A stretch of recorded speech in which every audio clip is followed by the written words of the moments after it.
Ben here, and I asked some of the members at the Facebook group ben.o.cichlid to go ahead and ask me anything, and they came up with some pretty interesting questions. So let's go ahead and tackle them here. Thank you. Well, let's start off with Evan Alexander, who wants to know what kind of shampoo I use. Well, I use C-Chem Prime. That's the only shampoo that's good enough for this hair, my friend. Thomas Medina, he has a pretty interesting question. Thomas wants to know what I did with Kenny Rogers. He's in my basement right now. Mona wants to know if it's a wig. This is this is mine. Not bad for 63, right? All right. So thanks, Mona, for the great question. Chris wants to know how often do you do water changes? Thank God, finally a question about fish. At least once a week with every tank, and sometimes a little more. If I have some canister maintenance, that'll usually include a 25% water change just to fill up buckets to store beneficial media in while I service the canisters. You can see my canister tips video on that. Thank you for the question. Another question from Thomas. Who or what was responsible for getting you into the hobby? Got to go back to when I was about 5 or 6, and my parents brought home what I think was about a 5-gallon tank.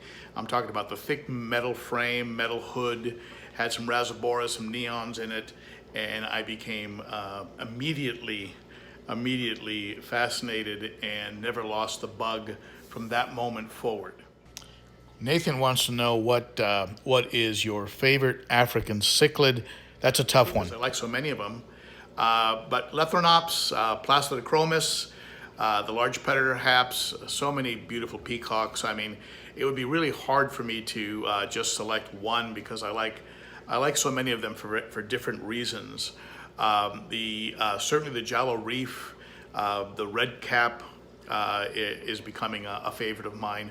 Watching the polystigma take on size and start to show some color, that to me is very exciting. The Fusco, I mean the Fusco to me is an amazing predator hap. So too many to choose from, my friend, but thank you for the great question. Kevin Green asks, what's the one thing you regret doing as a fish keeper?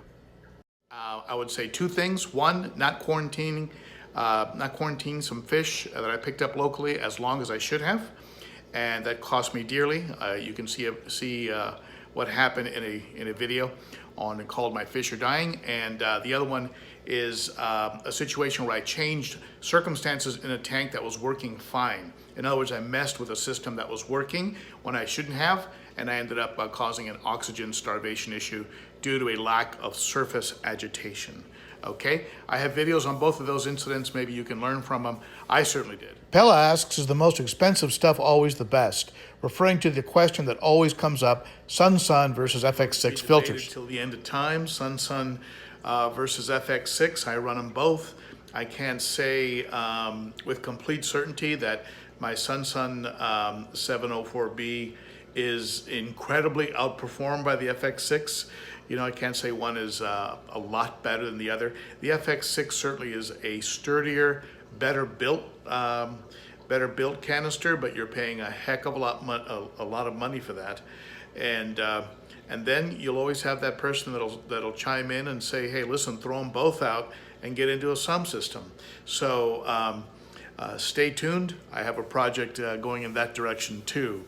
But for right now, I'd say that I'd put them both in the same category. You know, I'd put a 704B up against an FX6, but I'm really happy that I own both of them, and I'll leave it at that. Dennis wants to know if I'm going to do any more painting in the house so that I can get another aquarium.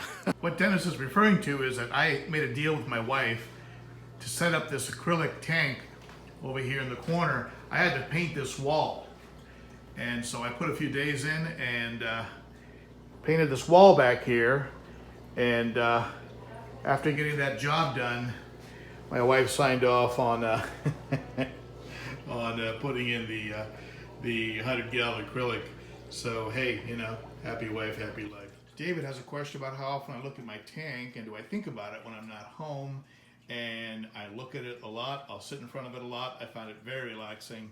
And yes, I do think about it when I'm not home, especially when I'm working on things like videos. Kevin wants to know how long I leave the lights on. Leave them on about 2 hours, 3 hours, maybe 4 a day, depending. Keeps the fish calm, helps control the algae. John has a question about pH. pH, don't chase pH. I've got a video on it. Take a look at it. If your pH is where it is and the fish are thriving, don't mess with it. I think drastic changes in pH and trying to maintain those changes with buffers and things of this nature, adding chemicals, additives, that's probably going to be harder on the fish than just leaving it alone. Let's see here. Austin, do you have any other hobbies? Yes, beagles, and I take the family shooting, and what else? That's about it.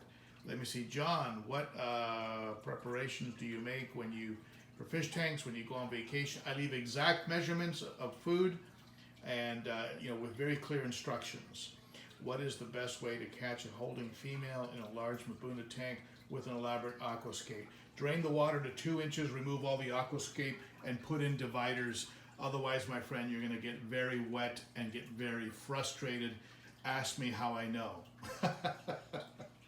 Okay, Ryan, how much do you feed your fish? What times? Okay, I feed them in the morning just a pinch. I definitely don't overfeed them. Are you interested in starting tanks without African cichlids, such as yes. Short answer, yes. Maybe discus. And the last question comes from Joseph. If you could have changed 3 things when you started in the hobby, what would they be? Tank setup, substrate, things of this nature.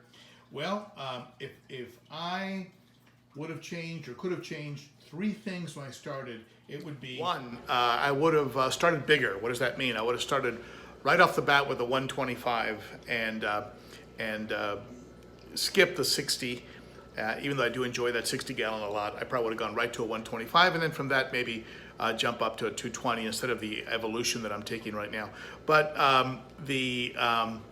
number 2, I probably would have certainly researched and skipped the step where I went through a variety of lakes and mixed tanks that ended up with fish that were actually not compatible. So I would have done a little more research up front.